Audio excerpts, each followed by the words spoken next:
బిగినర్స్‌లో కొంతమందికి ఈ dresses stitch చేసేటప్పుడు చెస్ట్ లూజ్ ఎక్కడ తీసుకోవాలి, నడుము లూజ్ ఎక్కడ తీసుకోవాలి, హిప్ లూజ్ ఎంత దగ్గర తీసుకోవాలి అనేది కొంచెం కన్‌ఫ్యూజ్ ఉంటది.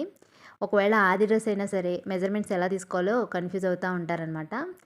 ఆది డ్రెస్ అయినా సరే, రెడీమేడ్ టాప్ అయినా సరే, స్టిచ్ చేసిందైనా సరే, ఏ డ్రెస్ అయినా సరే ఈ విధంగా 10 ఇంచుల దగ్గర ఒక లైన్ డ్రా చేసుకోండి. ఇక్కడొచ్చేసి చెస్ట్ లూజ్ తీసుకోవాలి. 14.5 ఇంచుల దగ్గర నడుము లూజ్ తీసుకోవాలి.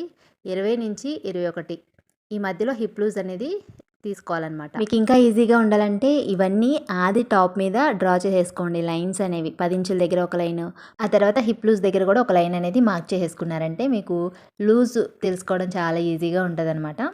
వీడియో నచ్చితే లైక్ చేసి ఛానల్‌ని సబ్స్క్రైబ్ చేసుకోండి. వీడియో యూస్‌ఫుల్ అనుకుంటే మీ ఫ్రెండ్స్‌కి, మీ ఫ్యామిలీ మెంబర్స్‌కి కూడా షేర్ చేయండి.